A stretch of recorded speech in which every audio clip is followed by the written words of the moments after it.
یا ساماجک تعلقات بننے میں، جہاں شروع کی دشمنی یا مقابلہ بعد میں دوستی یا گروپ کی شناخت میں بدل جاتا ہے۔ تو کیا یہ واقعی ایک جبلت کا دوسرے میں بدل جانا ہے؟ فرائڈ کہتے ہیں ضروری نہیں کہ ہم اسے براہ راست تبدیلی سمجھیں۔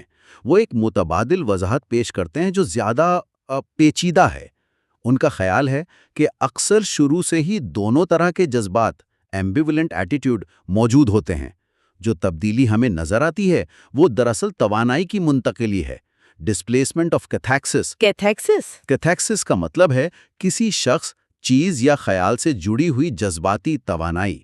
فرائڈ کہتے ہیں کہ یہ توانائی ایک جذباتی راستے، مثلا محبت، سے ہٹا کر دوسرے، مثلا نفرت میں منتقل کی جا سکتی ہے، یا اس کے برعکس۔ یعنی توانائی کا رخ بدل جاتا ہے۔ بالکل، اور یہ رخ معاشی وجوہات، اکنامک ریزنز کی بنا پر بدل سکتا ہے۔ مثلا اگر نفرت کا اظہار ممکن نہ ہو یا بہت خطرناک ہو تو نفسیاتی نظام توانائی کو محبت کے راستے پر منتقل کر دیتا ہے، جس کا اظہار زیادہ محفوظ یا ممکن ہو۔ اس وضاحت کے لیے تو یہ ماننا پڑے گا کہ ہمارے ذہن میں کوئی ایسی توانائی ہے جو غیر جانبدار ہے اور جسے ایک جگہ سے دوسری جگہ منتقل کیا جا سکتا ہے۔ آپ نے بالکل صحیح پکڑا۔ فرائڈ اسی نتیجے پر پہنچتے ہیں۔ وہ اسے منتقل ہونے والی توانائی کہتے ہیں۔ یہ ایک طرح کی آزاد تیرتی ہوئی توانائی ہے جو ایگو اور ایڈ دونوں استعمال کر سکتے ہیں۔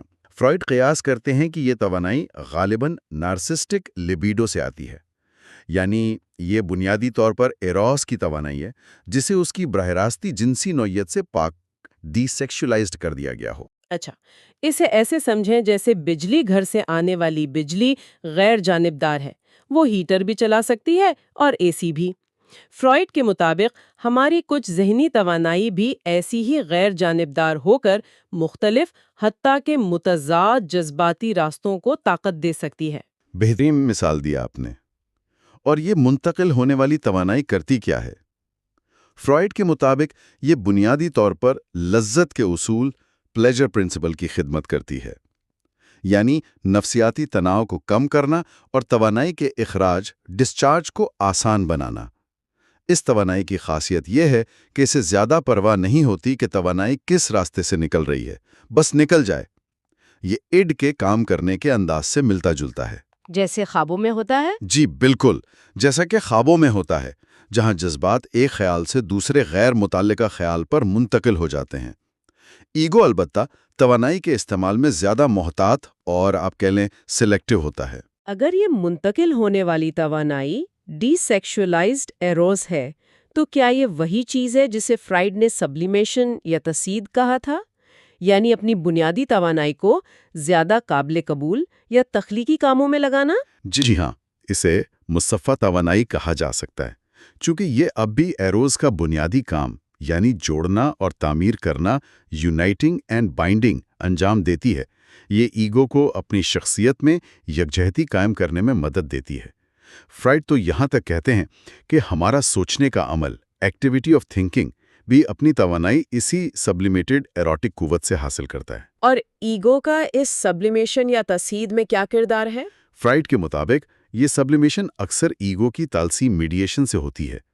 ایگو ایڈ کی طرف سے بھیجی گئی جذباتی توانائی آبجیکٹ کیتھیکسس کو پکڑتا ہے، اسے اپنی ذات سے جوڑتا ہے آئیڈینٹیفیکیشن کے ذریعے، اور اس دوران اس کی براہ راست جنسی نوعیت کو ختم کر دیتا ہے، ڈی سیکشولائزیشن۔ اس طرح وہ توانائی سماجی طور پر قابل قبول یا تخلیقی مقاصد کے لیے دستیاب ہو جاتی ہے۔ کر رہا ہے تو کیا وہ ایروس کے خلاف کام نہیں کر رہا؟ کیونکہ ایروس کا مقصد تو آپ نے کہا جنسی توانائی کو بڑھانا اور پھیلانا تھا۔ یہ ایک انتہائی اہم اور آپ کہیں نازک نقطہ ہے۔ فرائڈ اس تضاد کو دیکھتے ہیں۔ وہ کہتے ہیں کہ جب ایگو لیبیڈو کو بیرونی اشیاء یا افراد، آبجیکٹس سے ہٹا کر اپنی طرف لاتا ہے، یعنی نرگسیت پیدا کرتا ہے، اور ایڈ کی لیبیڈو کو ڈی سیکشولائز یا سبلیمیٹ کرتا ہے، تو وہ دراصل ایروس کے بنیادی مقاصد کی مخالفت کر رہا ہوتا ہے، اور اس طرح وہ انجانے میں مخالف جبلت یعنی موت کی جبلت تھینوتھس کی خدمت کر رہا ہوتا ہے، کیونکہ وہ توانائی کے بہاؤ کو روک رہا ہے اور اسے تبدیل کر رہا ہے۔ یہ ایگو کے اندرونی تضادات میں سے ایک ہے۔ تو ایگو کی خود پسندی یا نارسزم کا تصور یہاں کیسے فٹ ہوتا ہے؟ فرائڈ وضاحت کرتے ہیں کہ شروع میں تمام لیبیڈو، ساری نفسیاتی توانائی id میں ہوتی ہے۔ ایگو کمزور ہوتا ہے۔ id یہ توانائی باہر کی چیزوں اور لوگوں پر لگاتا ہے۔ جب ایگو مضبوط ہوتا ہے تو وہ اس باہر لگی ہوئی توانائی آبجیکٹ لبیڈو کو واپس اپنی طرف کھینچنے کی کوشش کرتا ہے اور خود کو id کے لیے محبت کا مرکز لو آبجیکٹ بناتا ہے۔ اس لیے ایگو کی نرگسیت بنیادی نہیں بلکہ سیکنڈری ہے۔ یہ دوسروں سے واپس لی گئی توانائی پر مبنی ہے۔ فرائیڈ یہ بھی کہتے ہیں کہ جب ہم نفسیاتی مظاہر کا تجزیہ کرتے ہیں تو ہمیں زیادہ تر ایروس کی ہی کارستانیاں نظر آتی ہیں۔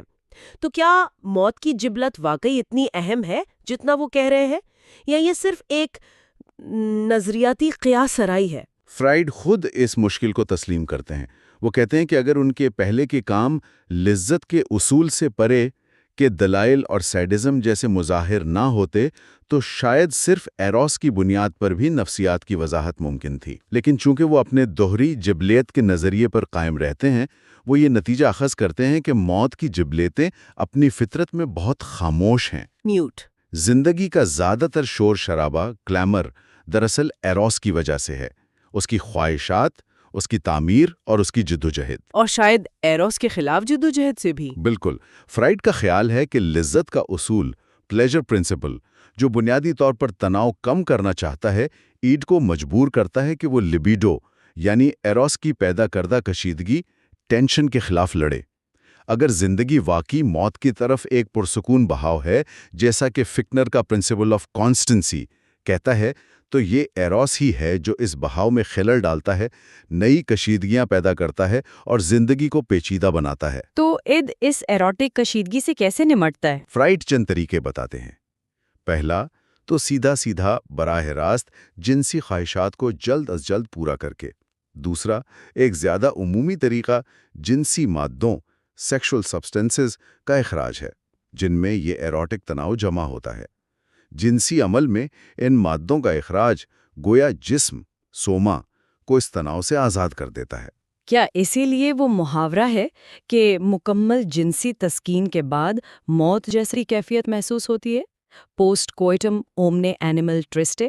ہاں، فرائیڈ اس کا ذکر کرتے ہیں۔ وہ یہ بھی بتاتے ہیں کہ کچھ نچلے جانوروں میں تو جنسی ملاپ، کاپیولیشن کے فوراً بعد موت واقع ہو جاتی ہے۔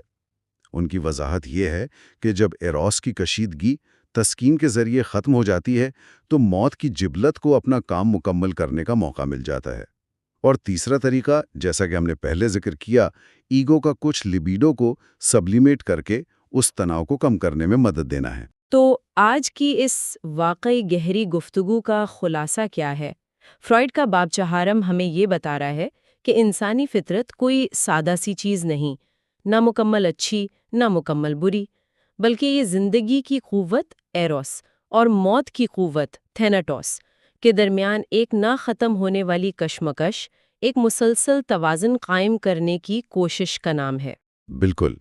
ایروس جوڑتا ہے، تخلیق کرتا ہے، محبت کرتا ہے، زندگی کو پیچیدہ اور بھرپور بناتا ہے۔ تھیناٹوس توڑتا ہے، تباہ کرتا ہے، الگ کرتا ہے اور ہر چیز کو واپس سادہ، بے جان حالت میں لے جانا چاہتا ہے۔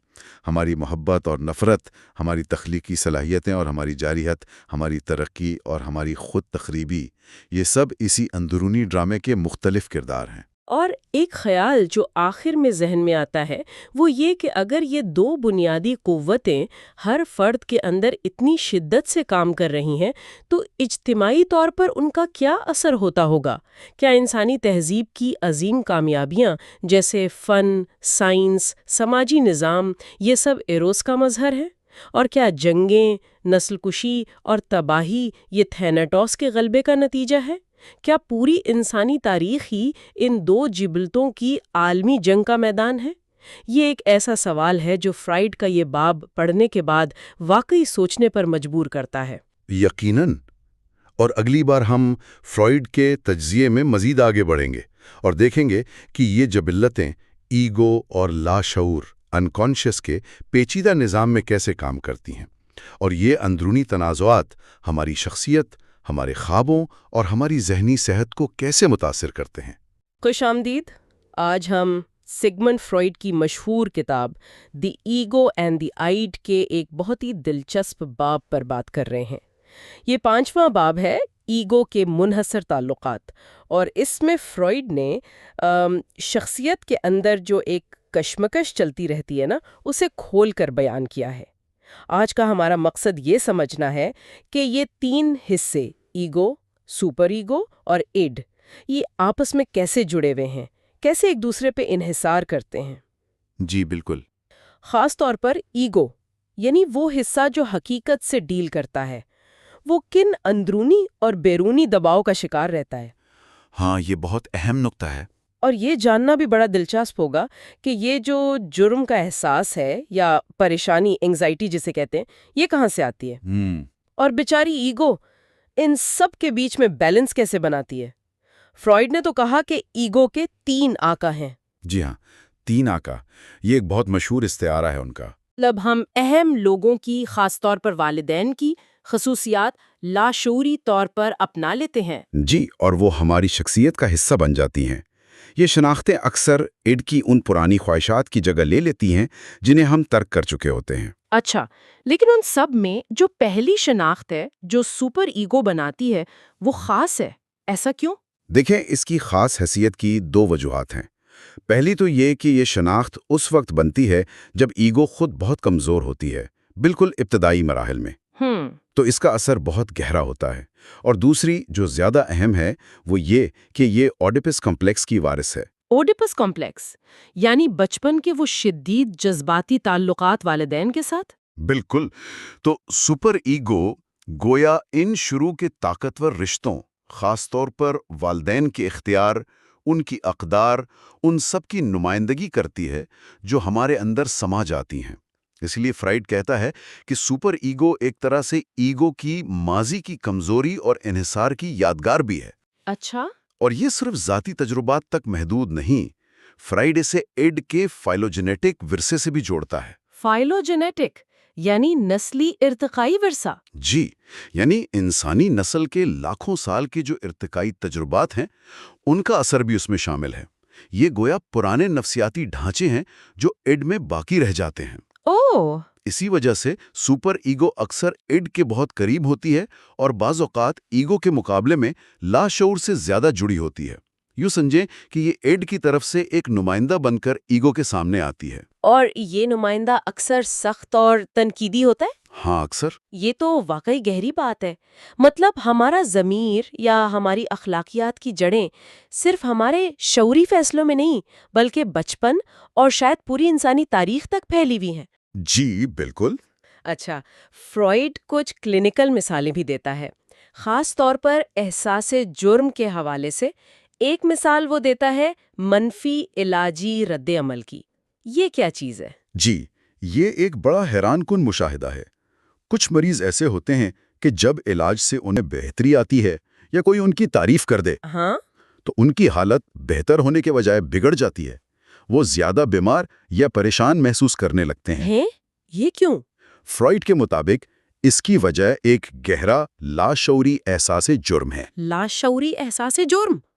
مطلب ایسا جرم کا احساس جس کا ہمیں خود پتہ ہی نہیں؟ بالکل، مریض کو شعوری طور پر کوئی گلٹ فیلنگ نہیں ہوتی، وہ خود کو قصوروار نہیں سمجھتا، لیکن اس کے اندر لاشعور میں ایک طاقتور احساس موجود ہوتا ہے جو اسے سزا پانے پر مجبور کرتا ہے۔ تو بیماری ایک سزا بن جاتی ہے؟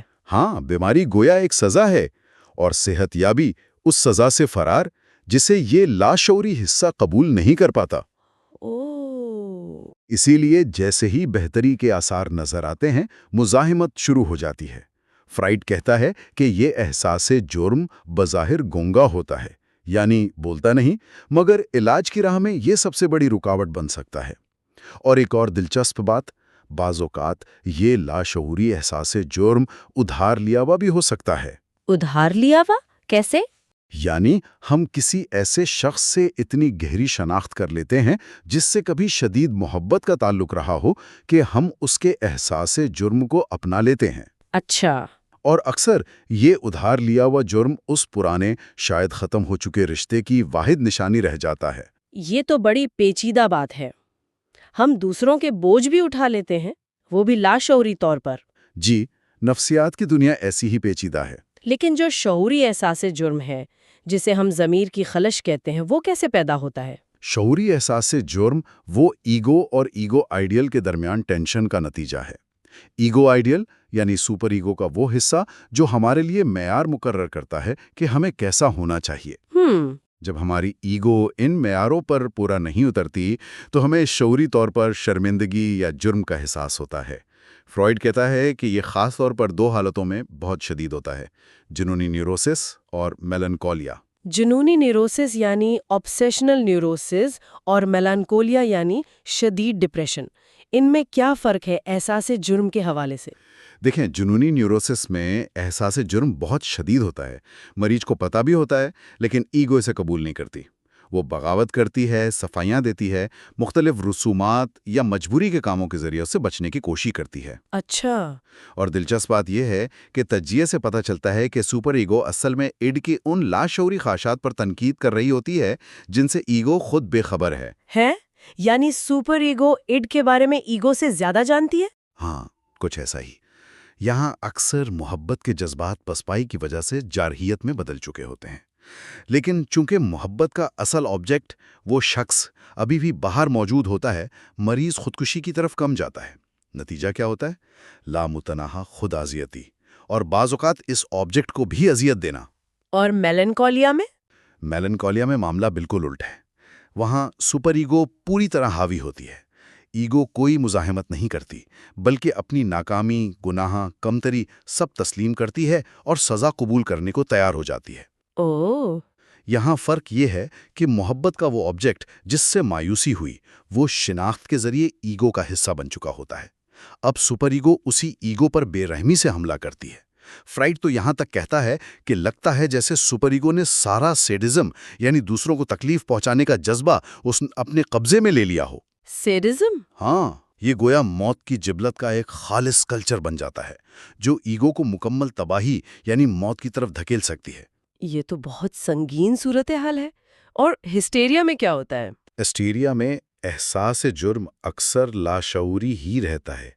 یہاں ایگو سپر ایگو کی تنقید سے جو تکلیف دہ آگاہی ہوتی ہے نا، اسے دبا دیتی ہے، ریپریس کر دیتی ہے۔ اچھا، ویسے ہی جیسے وہ کسی ناپسندیدہ خواہش کو دباتی ہے؟ بالکل، گویا ایگو اپنے ہی اندرونی آقا یعنی سپر ایگو کے خلاف وہی اپنا دفاعی حربہ استعمال کرتی ہے۔ یہ بات کہ زیادہ تر احساس جرم لاشعوری ہوتا ہے، یہ کافی اہم لگتی ہے۔ فرائیڈ کہتا ہے کہ اس کی وجہ یہ ہے کہ ضمیر کی جڑیں اوڈیپس کمپلیکس میں ہیں، جو خود لاشعور کا حصہ ہے۔ جی، اور اسی سے وہ ایک متضاد سی پیراڈوکسیکل بات نکالتا ہے۔ ہاں، وہ کیا؟ وہ کہتا ہے کہ انسان جتنا خود کو غیر اخلاقی سمجھتا ہے، اس سے کہیں زیادہ غیر اخلاقی ہوتا ہے۔ مطلب لاشعور میں؟ ہاں، لاشعور میں زیادہ تاریک خواہشات ہوتی ہیں، اور جتنا خود کو اخلاقی سمجھتا ہے اس سے کہیں زیادہ اخلاقی ہوتا ہے۔ یعنی سپر ایگو زیادہ طاقتور ہوتی ہے۔ بالکل، مطلب یہ کہ ہماری اپنی سمجھ بوجھ، ہماری جو سیلف ایویلویشن ہے، وہ پوری تصویر نہیں دکھاتی۔ اور ایک اور چونکانے والی بات آپ نے ذکر کیا تھا کہ یہ لاشعوری احساس جرم لوگوں کو جرائم کی طرف بھی دھکیل سکتا ہے۔ یہ کیسے ہو سکتا ہے؟ یہ بظاہر الٹی بات لگتی ہے نا، لیکن فرائیڈ کا مشاہدہ تھا، خاص طور پر نوجوان مجرموں میں، کہ بعض اوقات جرم کرنے سے پہلے ہی ان میں ایک شدید بے نام سا لاشعوری احساس جرم موجود ہوتا ہے۔ اچھا، تو جرم کرنا گویا اس ناقابل برداشت اندرونی بوجھ کو کسی حقیقی بیرونی وجہ سے جوڑنے کا ایک طریقہ بن جاتا ہے۔ جب وہ پکڑے جاتے ہیں، انہیں سزا ملتی ہے، تو یہ سزا ان کے لاشعوری احساس جرم کو وقتی طور پر تسکین دیتی ہے۔ یہ ایک طرح سے جرم کے ذریعے سزا کی تلاش ہے۔ یہ سب سننے کے بعد، خاص طور پر میلنکولیا کی مثال، ایک سوال اٹھتا ہے کہ آخر یہ سپر ایگو اتنی سخت، اتنی بے رحم کیوں ہو جاتی ہے؟ اس کی جڑیں کہاں ہیں؟ یہ بہت اہم سوال ہے، اور فرائیڈ اس کا جواب دینے کے لیے اپنی جبلتوں کی تھیوری کا سہارا لیتا ہے۔ ہمیں تھوڑا پیچھے جانا پڑے گا، جہاں فرائیڈ نے 2 بنیادی جبلتوں کا ذکر کیا تھا۔ ہاں، ایروس اور تھینیٹوس، زندگی کی جبلت اور موت کی جبلت۔ بالکل، ایروس یعنی زندگی، محبت، تخلیق، جوڑنا، اور تھینیٹوس یعنی موت، تخریب، جارحیت، توڑنا۔ فرائیڈ کا خیال تھا کہ یہ دونوں قوتیں ہر انسان میں ہیں اور مسلسل کشمکش میں ہیں۔ ٹھیک۔ اب فرائیڈ کا مفروضہ یہ ہے کہ جب سپر ایگو بنتی ہے یعنی جب ہم والدین یا کسی آئیڈیل سے شناخت کرتے ہیں تو یہ عمل ایک طرح کی ڈی سیکشولائزیشن یا سبلیمیشن ہے۔ سبلیمیشن یعنی توانائی کو ایک غیر جنسی زیادہ مہذب شکل دینا۔ جی، فرائڈ کا خیال ہے کہ اس تبدیلی کے دوران ان دونوں بنیادی جبلتوں ایروس اور تھینیٹوس کا جو آپس میں ملاپ یا فیوژن ہوتا ہے نا، وہ ٹوٹ جاتا ہے یا کمزور پڑ جاتا ہے۔ اسے وہ کہتا ہے جبلتوں کی تفریق یعنی انسٹنکچول ڈیفیوژن۔ اچھا، جبلتیں الگ ہو جاتی ہیں؟ ہاں، جب یہ تفریق ہوتی ہے تو ایروس زندگی محبت کی توانائی الگ ہو جاتی ہے، اور جو تھینیٹوس موت تخریب کی توانائی ہے وہ بھی آزاد ہو جاتی ہے۔ او نہیں!